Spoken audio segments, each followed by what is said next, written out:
নমস্কার, সকলকে স্বাগত জানাই। আজ আমি আপনাদের সামনে তুলে ধরতে চলেছি আমরা সচরাচর বাড়িতে যেভাবে মুচমুচে মুসুর ডালের বড়া ভাজি। প্রথমে আমি বেশ খানিকটা ডালকে জলে ভিজিয়ে রেখেছিলাম 10 মিনিট মতন। এবার আমি ডালটাকে মিক্সারে পেস্ট করে নেব। আর অবশ্যই পেস্ট করার সময় খেয়াল রাখবেন ডালটা যেন খুব বেশি মিহি না হয়।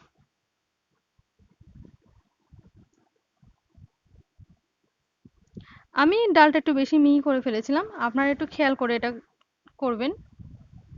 এখন বাইরে যে পরিমাণ গরম পড়েছে তাতে করে এরকম মুচমুচে মুসুর ডালের বড়া ভাজা, একটা কাঁচা লঙ্কা আর পেঁয়াজ আর পান্তা ভাত এ, যদি খান বেশ মন্দ হয় না। তো অবশ্যই বাড়িতে ট্রাই করবেন একদিন, দেখবেন বেশ ভালো একটা রেসিপি। তো বড় একটা পেঁয়াজ আমি নিয়ে নিয়েছি প্রথমে।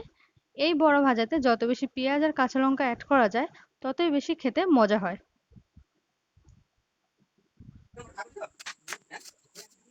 তো আমি পেঁয়াজ কেটে নিচ্ছি। আপনারা চাইলে এর থেকে মিহিভাবেও কাটতে পারেন, কিন্তু এভাবে কেটে দেবেন বেশ ভালো হয়। আমি দুটো পেঁয়াজ নিয়ে নিয়েছিলাম, একটা বড় সাইজের আর একটা ছোট সাইজের।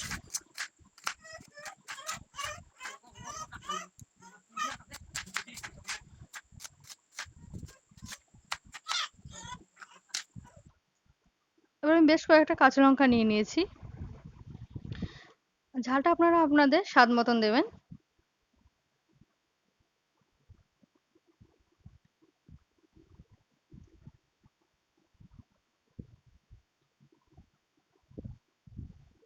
এবার আমি ডালের উপরে নুন দিয়ে দিচ্ছি আর পেঁয়াজ আর কাঁচা লঙ্কা দিয়ে দিচ্ছি। ব্যাস, এই দুটো জিনিস দিলেই একটা সুন্দর মুচমুচে বড়া আপনাদের সামনে তৈরি হয়ে যাবে। তো আমি এবার গ্যাসটা জ্বালিয়ে দিলাম, এবার কড়াইতে তেল দিয়ে দিলাম। আর অবশ্যই চেষ্টা করবেন মুসুর ডালের বড়াটাকে সর্ষের তেলের ভাজতে। হ্যাঁ, আপনারা হয়তো ভাবতে পারেন এটা সাদা তেল, কিন্তু না, এটা সাদা তেল নয়। সকালে একটা অন্য জিনিস ভাজা হয়েছিল, সেটাই এই তেলটা রয়ে গেছিলো।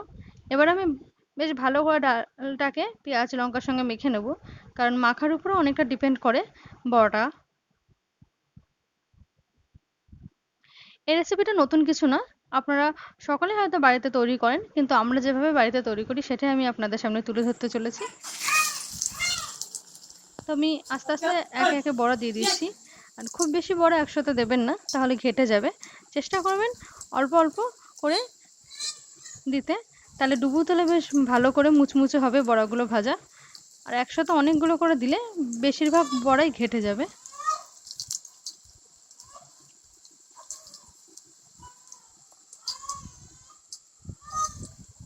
তো বাড়িতে অবশ্যই ট্রাই করবেন আর জানাবেন কেমন হয়েছে। আমাদের পাশে থাকবেন, আমাদের সাপোর্ট করবেন। দেখুন আমার বড়া প্রায় ভাজা হয়েই গেছে, দেখতেই পাচ্ছেন কতটা মুচমুচে হয়েছে। তো অবশ্যই বাড়িতে ট্রাই করবেন।